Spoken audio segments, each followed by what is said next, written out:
Bonjour Nicole Ferroni. Bonjour Monsieur Cohen. Dites-moi, est-ce que Monsieur Juppé est avec vous ? Oui, vous êtes à Lyon et Monsieur Juppé, il est toujours là avec nous à Paris. Très bien. Et je vous écoute. Ah, mais merci bien, Monsieur Juppé. Écoutez, merci beaucoup d'être resté. Puis pardon de ne pas être là ce matin. Alors, c'est vrai que je suis un petit peu confuse parce que je pense que votre statut, d'ancien Premier ministre aurait quand même mérité que le chroniqueur soit sur place. J'aurais été heureux de vous voir, c'est sûr. Oh, bien sûr. Surtout que j'ai un physique quand même relativement peu ingrat. Voilà. Mais non, et c'est surtout dommage parce que d'habitude on reçoit beaucoup d'invités, vous savez, qui sont un peu bas dans les sondages. Alors c'est vrai que là, pour une fois, c'est vous qui m'auriez un petit peu tiré vers le haut. Surtout que je pense que l'opinion positive que les gens ont de vous aurait peut-être influencé de manière très positive du coup l'image qu'ils ont de moi. Et vous voyez, peut-être ça aurait pu influencer très positivement ma carrière. Surtout que moi là-bas, je voulais me lancer dans la chanson. Mais c'est vrai que Nicole Ferroni, c'est peu vendeur. Donc je me disais, celle qui a croisé Juppé, vous voyez, ou une chanteuse pas fictive, ça pouvait peut-être donner un petit peu de cachet. Ou alors peut-être juste même un single comme Juppé du la tête depuis que j'ai vu Suzette. Voilà, je pensais que ça aurait pu marcher, mais bon, ça sert à rien de dire. En tout cas, on ne pourra pas faire un duo parce que je chante très faux. Oh, mais c'est pas grave, moi aussi. Enfin bon, toujours est-il que ça sert à rien de dire on aurait pu, on aurait dû, il fallait le faire en temps et en heure. Et s'il y a bien une chose que du coup je vais faire en temps et en heure, c'est de vous parler du colis que je vous ai laissé. Alors, j'ai laissé à Patrick, Oui. pour vous, une grosse enveloppe. Alors voilà, vous pouvez le constater lorsque vous ouvrirez cette enveloppe. Elle contient 36 blagues carambar avec une petite notice d'instruction. Alors en fait, ce sont pas les blagues, mais les copies des blagues, parce que celles que je vous avais envoyées initialement sont restées coincées à la plateforme postale de Briard.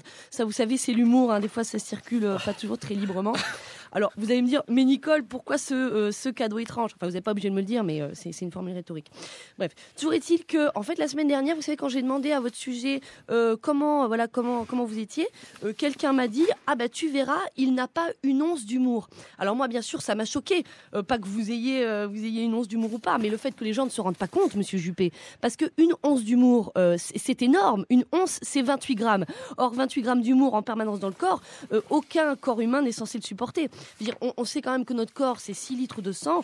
Si vous mettez 28 grammes d'humour dans 6 litres de sang, ça fait un taux de 4,5 grammes par litre. Alors, déjà qu'on voit qu'on ne nous laisse pas conduire à 0,5 grammes d'alcool, on imagine bien que 5 grammes de blague, ça serait n'importe quoi. Vous seriez là. Bonjour, je suis Alain Juppé, le maire de Bordelais. Oh, Bordelais. Vous diriez, Raffarin, tu sais comment on appelle les habitants de Bordeaux ? Non, pas les Bordelais, les Bordéliques. Et voyez, puis dans cet état, personne ne vous laisserait prendre le volant. Et quand bien même, il ne s'agit que du volant de l'UMP. Parce qu'en fait, l'UMP, si on réfléchit bien, c'est un petit peu comme la France, c'est-à-dire c'est comme une voiture. Ok, il faut qu'elle avance vite, mais prudemment. Donc veillez à n'être ni à contresens ni dans une impasse, tout en surveillant la jauge pour pas finir à sec. Et ça, bien sûr, ça demande un petit peu de fluidité dans la conduite. Et ça, c'est d'autant plus difficile quand il y a 3 paires de mains sur le volant. Alors celle de messieurs Raffarin, de messieurs Fillon, puis les vôtres, ça fait un tiers de volant chacun. Or c'est vrai que autant l'idée de partager en deux, c'est quand même positif. Quand on dit demi, moitié, je vous présente ma moitié, Roger serre-moi un demi. Vous voyez, c'est festif. Autant l'idée de partager en 3, c'est plus âpre. C'est un tiers, le tiers état, le tiers monde. Celui qui est tiers, on sent que c'est celui quand même qui est moins bien logé.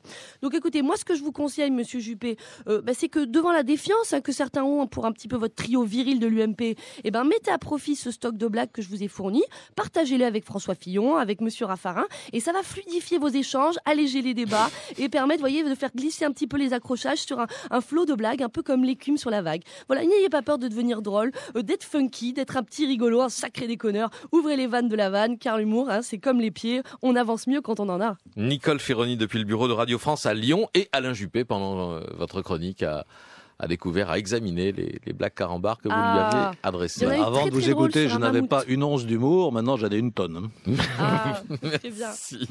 Merci Nicole, et merci à vous Alain Juppé.